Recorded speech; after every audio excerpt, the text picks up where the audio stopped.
வணக்கம். இந்த ஆழமான அலசலுக்கு உங்களை வரவேற்கிறோம்.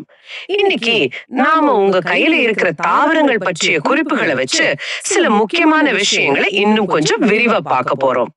உங்ககிட்ட இருக்கிற தகவல்கள்ல மலர்கள், அதோட பாகங்கள், அப்புறம் இந்த மகரந்த சேர்க்கைங்கிறது எப்படி நடக்குது, அப்புறம் விதைகள் எப்படி உருவாகுது, எப்படி பரவுது, கடைசியா தாவரங்களுக்கு ரொம்ப முக்கியமான மண், அதோட வகைகள்னு நிறைய குறிப்புகள் இருக்கு.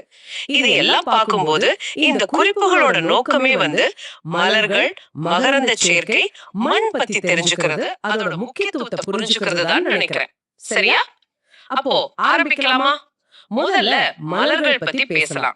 வெறும் அழகு இல்லாம மலருங்கிறது தாவரத்தோட இனப்பெருக்க உறுப்புன்னு உங்க குறிப்புகள் சொல்லுது. அதுல புள்ளி வட்டம், அள்ளி வட்டம், மகரந்த தாழ் வட்டம், சூலக வட்டம்னு 4 முக்கிய பாகங்கள் இருக்கு. படத்துல கூட இது இருக்கு இல்லையா? ஆமா ஆமா, ரொம்ப சரியா சொன்னீங்க. இந்த 4 வட்டங்களும், அதாவது உங்க குறிப்புகள்ல சொல்ற மாதிரி கேலிக்ஸ், கரோலா, ஆண்ட்ரோஷியம், கைனோஷியம், இது 4 இருந்தா அது ஒரு முழுமையான மலர். உதாரணத்துக்கு செம்பருத்தி, கழுகு. இதுல ஒண்ணு குறைஞ்சா கூட அது முழுமையற்ற மலர். பப்பாளி, வெள்ளரி மாதிரி. ஓ சரி. இதுல ஆண் பாகம், பெண் பாகம்னு தனியாவும் பிரிச்சிருக்காங்க இல்லையா? மகரந்த தாழ் வட்டம் தான் ஆண்ட்ரோஷியம், அதாவது ஆண் பாகம். அதுல மகரந்த கம்பி, நுனியில மகரந்த பை இருக்கு.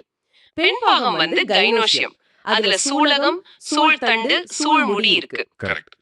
இந்த ஆண் பெண் பாகங்கள் எப்படி இருக்குங்கிறத வச்சு இன்னொரு வகைப்பாடு கூட இருக்கு.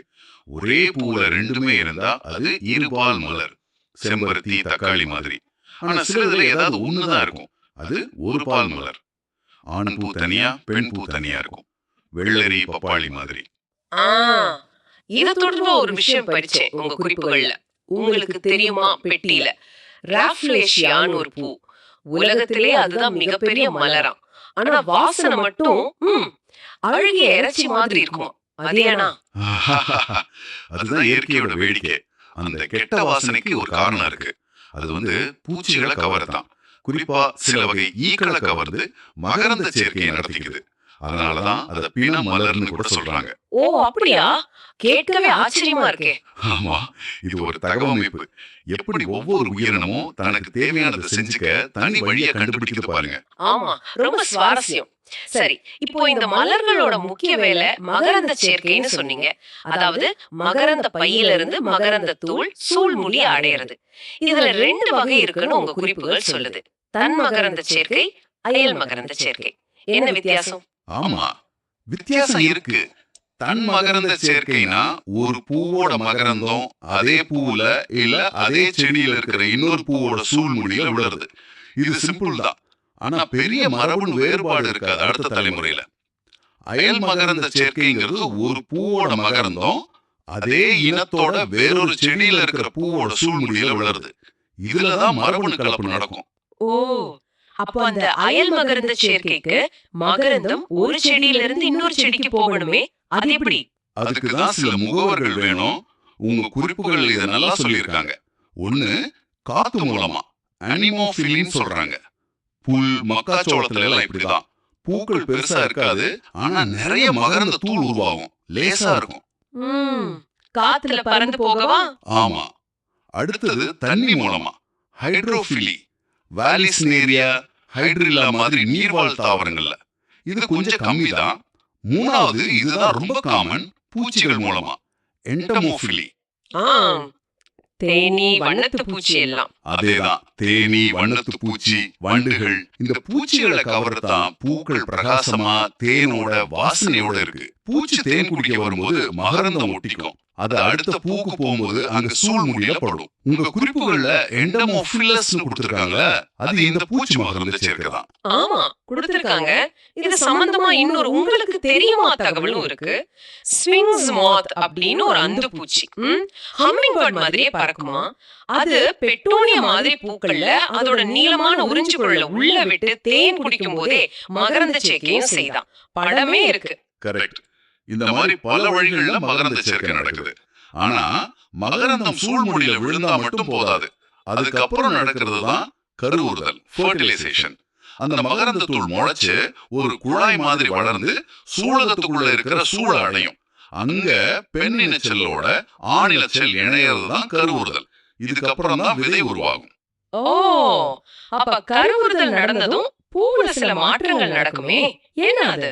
ஆமா, கருவுறுதல் முடிஞ்சதும் அந்த சூலகம் இருக்கு இல்லையா, அது பெருசாகி கனியா மாறும். நம்ம சாப்பிடுற பழங்கள் மாதிரி உள்ளே இருந்த சூழ்கள் விதைகளா மாறும்.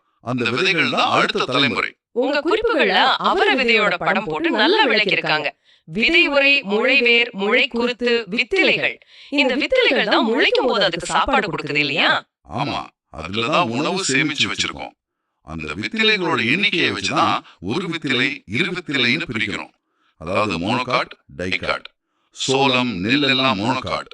அவரை, மா இதெல்லாம் டைகாட்.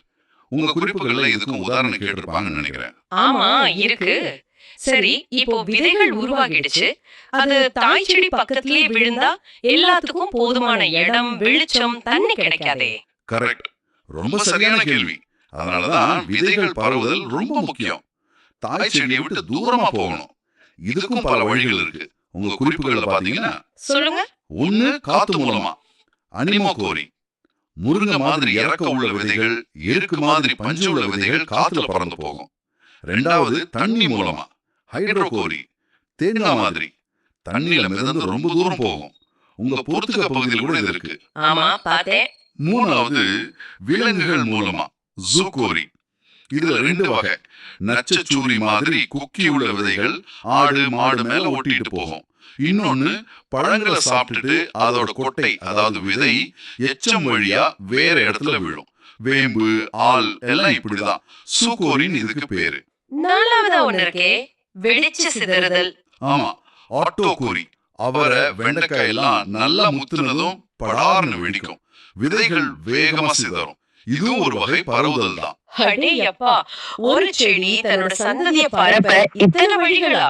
சரி, விதை பரவி ஒரு இடத்துல விழுந்துடுச்சு. அது முளைச்சு வளரணும்னா என்ன முக்கியம்? மண். மண் தான் ஆதாரம்.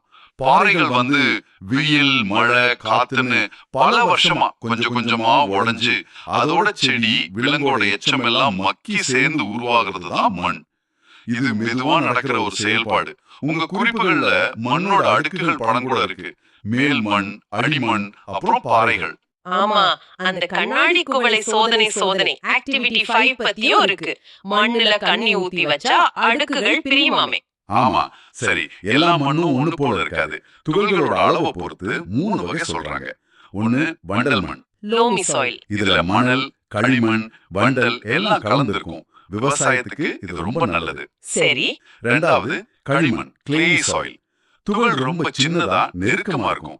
தண்ணி நல்லா தேங்கும். நெல்லுக்கு இது நல்லது, பானை செய்ய பயன்படுத்துவாங்க. மூணாவது மணல், சாண்டி சாயில். துகள் பெருசா இருக்கும், தண்ணி உடனே வடிஞ்சிரும். கம்பு, நிலக்கடலை மாதிரி பயிர்களுக்கு இது ஓகே. அப்போ மண்ணோட வகை ரொம்ப முக்கியம். இவ்ளோ முக்கியமான மண்ணை நம்ம பாதுகாக்கணுமே. மண்ணரிப்பு பத்தி எல்லாம் சொல்றாங்களே. நிச்சயமா, மண் வளம் போனா விவசாயம் பாதிக்கும். அதனால மண் பாதுகாப்பு ரொம்ப அவசியம். உங்க குறிப்புகள்ல சில வழிகள் சொல்லியிருக்காங்க. காடுகளை பாதுகாக்கிறது, மரம் நடுறது, அஃபாரஸ்டேஷன், அப்புறம் அணைகள் கட்டுறது, பயிர் சுழற்சி செய்கிறது. பயிர் சுழற்சின்னா ஒரே பயிரை திரும்ப திரும்ப போடாம மாத்தி மாத்தி பயிர் செய்யறது. அப்போ மண்ணோட சத்து குறையாது. அப்புறம் ஆடு மாடுகளை ஒரே இடத்துல அதிகமா மேய விடாம பாத்துக்கணும். இதெல்லாம் செஞ்சா மண்ணரிப்பை குறைக்கலாம். மண்புழு கூட மண்ணுக்கு நல்லதுன்னு உங்க பொறுத்துக்க பகுதியில இருக்கு. அதான் உழவனின் நண்பன். சரி, நாம இப்போ பூக்கள் ஆரம்பிச்சு மகரந்த சேர்க்கை, கருவுறுதல், கனி, விதை, விதை பரவுதல், மண், அதோட பாதுகாப்பு ஒரு முழு சுழற்சியை பார்த்தோம். உங்க குறிப்புகள்ல இருக்கிற மதிப்பீட்டு பகுதிகள், போர்த்துக, கோடிட்டேடம், கேள்விகள்லாம் இதை ஞாபகப்படுத்திக்க உதவும்னு நினைக்கிறேன். ஆமா, மகரந்த சேர்க்கைனா என்ன, மண் எப்படி உருவாகுது, விலங்குகள் மூலம் விதை பரவுறதுக்கு என்ன பெயர், சூகோரி, பூச்சி மகரந்த சேர்க்கைக்கு என்ன பெயர், என்டோமோபிலஸ். இந்த மாதிரி கேள்விகள்லாம் நீங்க கவனிச்சதை நினைவுபடுத்த உதவும். காற்றின் மூலம் மகரந்த சேர்க்கை எதுல நடக்குது, புல். இந்த மாதிரி கேள்விகளும் உங்க புரிதலை செக் பண்ணும். அதையெல்லாம் நீங்க ஒரு தடவை பார்த்தா நல்லது. இதுல இருந்து என்ன தெரியுதுன்னா, தாவரங்களோட வாழ்க்கையில எல்லாமே உன்னோட ஒண்ணு எவ்வளவு பிணைஞ்சிருக்குன்னு தெரியுது. ஒரு சங்கிலி மாதிரி இல்லையா? நிச்சயமா. இதுல ஆச்சரியம் என்னன்னா, ஒவ்வொரு ஸ்டெப்பும் எவ்வளவு துல்லியமா, எவ்வளவு திறமையா வடிவமைக்கப்பட்டிருக்குங்கிறது தான். ஒரு விதைக்குள்ள ஒரு மரம் இருக்குங்கிறதே பெரிய விஷயம்தான். தாவரங்களை பத்தின இந்த அடிப்படை அறிவு நம்மள சுத்தி இருக்கிற இயற்கையை இன்னும் நல்லா ரசிக்க வைக்கும். விவசாயம், தோட்டக்கலையில ஆர்வம் இருந்தா இது ரொம்ப பயனுள்ளதா இருக்கும். நிறைவா உங்களுக்காக ஒரு சிந்தனை. மகரந்த சேர்க்கை எவ்வளவு முக்கியம்னு பார்த்தோம். அதுக்கு தேனி, வண்ணத்து பூச்சி மாதிரி பூச்சிகள் எவ்வளவு தேவைன்னு புரிஞ்சுக்கிட்டோம். இப்போ காலநிலை மாற்றம், பூச்சிக்கொல்லி பயன்பாடு, இதனால எல்லாம் இந்த பூச்சிகளோட எண்ணிக்கை குறைஞ்சிட்டே வருதுன்னு சொல்றாங்க. ஒருவேளை இந்த மகரந்த சேர்க்கையாளர்கள் ரொம்ப குறைஞ்சிட்டா இல்ல இல்லாமலே போயிட்டா அதோட விளைவுகள் எப்படி இருக்கும்? நம்ம உணவுல மத்த உயிரினங்கள் மேல, ஒட்டுமொத்த சூழல் மேல அதோட தாக்கம் என்னவா இருக்கும்? இத பத்தி நீங்க யோசிச்சு பாருங்க. இந்த ஆழமான அலசல்ல எங்களோட இணைஞ்சதுக்கு ரொம்ப நன்றி.